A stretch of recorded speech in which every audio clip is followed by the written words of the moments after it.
tensor de esfuerzo de Cauchy, en mi opinión, es el concepto más importante de la mecánica del medio continuo.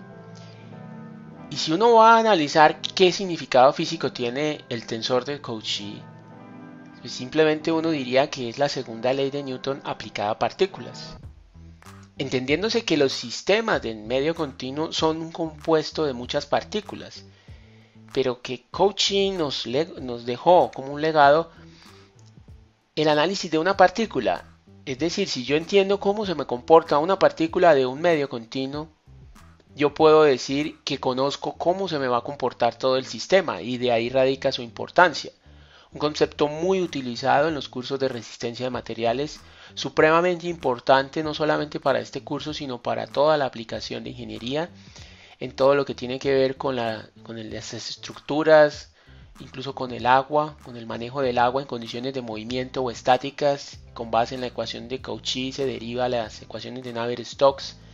Entonces es un concepto supremamente importante. Aquí voy a dar una explicación un tanto rápida de los puntos más importantes que se deben tener en cuenta para poder lograr comprender la formulación matemática del tensor de esfuerzo de Cauchy. El primer concepto tiene que ver con el concepto de la segunda ley de Newton, que es simplemente que fuerza es igual a masa por aceleración. Ese concepto aplica para planetas y para partículas también, es decir, no es distintivo en términos de tamaño. Nosotros ya vimos que existe lo que es una limitación del tamaño del medio continuo de 10 a la menos 8 metros, que ahí sí tenemos que mirarlo con cuidado porque estaríamos entrando en regiones de nanomateriales o materiales que tienen que ver con la mecánica del medio, mecánica cuántica. Entonces, si yo tomo una partícula y hago la sumatoria de los efectos de todas esas partículas, pudiera hablar de lo que es una resultante total. Si yo tomo esto como fuerzas, como sumatoria de fuerzas de todas las partículas, pues tendría una total. Aquí tengo que tener en cuenta es, por ejemplo, si yo quiero analizar una columna de una estructura, yo puedo tomar fracciones de esa columna y analizar las fracciones de esa columna y sumarlas todas, y tendría que tener el efecto total en esa columna. Ese R, nosotros vimos que los conjuntos de fuerzas que se generan en medio continuo son de dos tipos, las másicas y las superficiales. Esas fuerzas másicas y superficiales, si yo las escribo ya con las definiciones que vimos anteriormente, pues yo puedo hablar de unas integrales, una integral en volumen, una integral en superficie o diferencial de volumen, que es igual a masa por aceleración, escrito en una integral también. Entonces, Cauchy lo que plantea es que una ecuación integral en este tipo tiene dos problemas. El primero es, como es integral, pues necesita método numérico para poderla solucionar. Y el segundo aspecto es que hay unas integrales de volumen y otras de superficie. Cauchy lo que hace es simplificar el problema tomando lo que es una partícula en una forma específica. Es un tetraedro.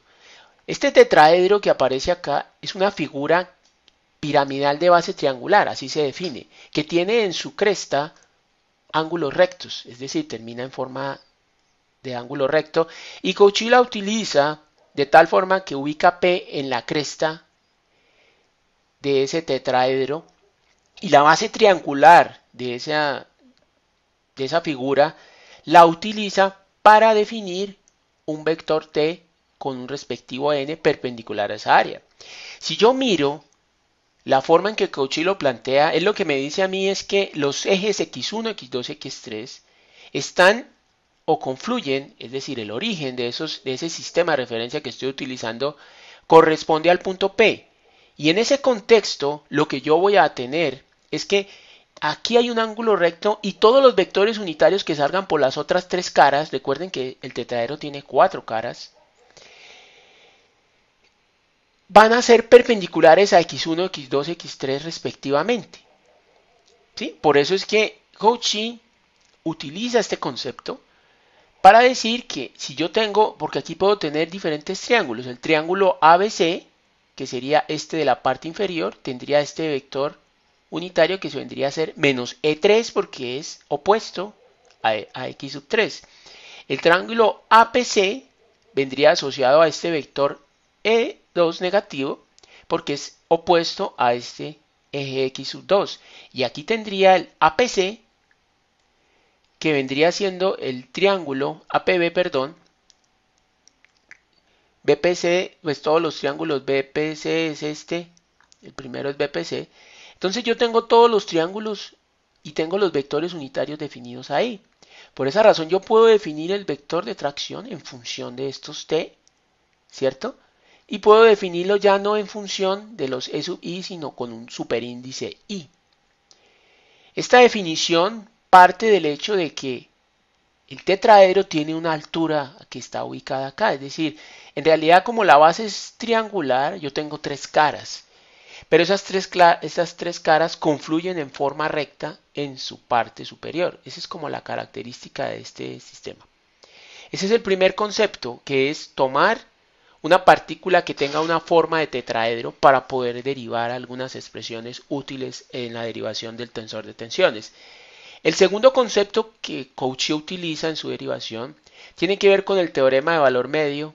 Y ese teorema del valor medio lo que me dice a mí es que yo puedo, si yo tengo una función determinada, yo puedo definir el área de esa función entre una distancia determinada, aquí omega, es decir, entre un punto final y un punto inicial.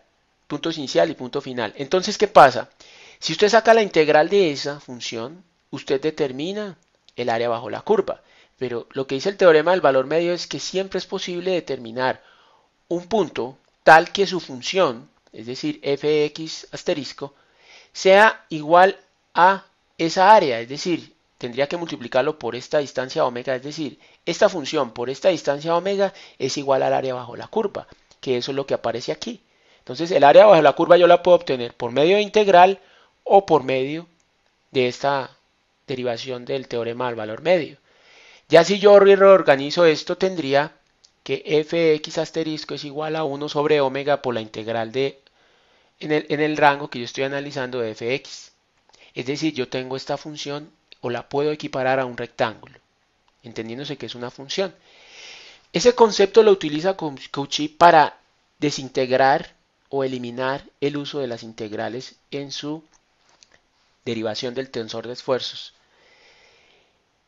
¿Cómo lo hace? Pues simplemente si yo tengo la integral para fuerza másica, la convierto por ese concepto, porque estas dos son funciones, la densidad y B son funciones, la convierto mediante funciones de asterisco y quito la integral.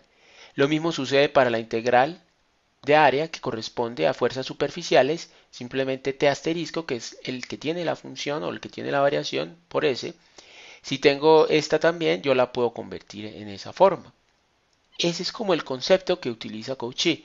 Aquí es importante entender que paso de unas ecuaciones escritas en forma integral, que son estas de acá, a unas ecuaciones escritas en forma algebraica. Pero aquí es importante también resaltar que el volumen de ese tetraedro es un tercio de S, que es el área de la base, por la altura. Entonces, ¿por qué lo digo? Porque aquí tengo dos aspectos de volumen, por eso les decía, aquí sale el volumen, y tengo las áreas asociadas al vector de tracción. Y tengo que tener claridad de que el sistema de tetraedro tiene 4 componentes, una en la base y 3 en las caras, que están escritas aquí, T asterisco por S, que es en la base, y las otras 3 componentes que son ortogonales, o que son, perdón, paralelas a los ejes X1, X2 y X3. Ya de acá entonces lo que se hace es un análisis ya de decir lo siguiente: si la partícula es infinitesimal, es decir, el tetraedro es pequeño, pues la altura es pequeña, por ende el volumen viene siendo cero. Entonces yo puedo prácticamente llevar esto a cero. Finalmente, yo también puedo hacer el análisis de S1, S2, S3, que son las áreas de las caras en función de S. ¿Por qué? Porque las caras están proyectadas en cada uno de los ejes. Y ya con eso, llevando a H a 0, me queda esta expresión de aquí. Y ya, entonces, pues como les decía, el H tiende a 0, entonces se me llevan a 0 esas funciones. Y me va a quedar que T definido en Pn es igual a las componentes que yo tengo también en ese punto. Es decir, llego a una definición del de t pn en función de ti n sub i. Y aquí lo importante, ya tengo el ni por fuera. Entonces Cauchy lo que plantea es lo siguiente: no es práctico utilizar los vectores de tracción en estas condiciones, es decir, en las tres proyecciones, porque es un vector t1, t2 y t3. Lo más conveniente es proyectar ese vector t en los ejes que tengo acá, x1, x2, x3, para las caras que tengo analizadas. Entonces en esta primera cara es una cara frontal, donde descompongo y defino esa cara perpendicular al eje x1 y defino estos sigma que aparecen acá para que estos sigma me representen el t. Es decir, yo ya no utilizo el t representado en esta forma, sino mediante componentes sigma en esta forma. Entonces pudiera decir que sigma t1 es igual a sigma 1i por ei. Y ahí es donde viene la importancia del ei. Hago lo mismo en la otra cara, que es perpendicular a x2. Saco las componentes de sigma y defino t2. Y de igual forma lo hago para t3, definiendo las componentes de sigma. Entonces finalmente lo que yo tengo es que yo defino dos subíndices que son i y j para el tensor de tensiones, porque el i tiene que ver con t1, t2 y t3, o sea, con las caras, y el j tiene que ver con las componentes que estoy analizando. Por esa razón yo defino mi tensor de esfuerzos de Cauchy con 9 componentes y lo defino como un tensor de orden 2. Y ese tensor de orden 2 yo lo puedo definir en notación científica o en notación ingenieril. Y aquí este tensor me permite a mí describir muchos fenómenos de la naturaleza en términos de esfuerzos. Es decir, este tensor me representa físicamente cómo se va a comportar una partícula que compone un medio continuo en la medida en que se le aplican esfuerzos. En los fluidos es importante en términos de analizarlo. Tengo el tau y el sigma y el tau. El tau es importante en fluidos y el tau aquí viene siendo simplemente los esfuerzos tangenciales, es decir, esfuerzos que no son perpendiculares al área, sino que van en la misma dirección del área. En los fluidos el tau es el que me genera el movimiento del fluido. En los sólidos hay los dos componentes. Y por convención de signos se utiliza que hacia afuera siempre es positivo. O sea, cuando hay tracción siempre se genera una condición positiva y por ende se toma como valor positivo. Y aquí es importante entender que el tensor de tensiones o el tensor de esfuerzos de Cauchy tiene dos componentes importantes que son esfuerzos normales y esfuerzos tangenciales. Los esfuerzos normales siempre son perpendiculares a las caras y los tangenciales siempre son paralelos a las caras y pueden ser de dos direcciones. Como estoy en tridimensional, tendría que analizar. Y eso es lo que hace el tensor de tensiones o el tensor de esfuerzos de Cauchy, incorporar dentro de una formulación matemática esfuerzos normales, esfuerzos tangenciales que se deben considerar en el análisis de respuesta ante esfuerzos de medios continuos.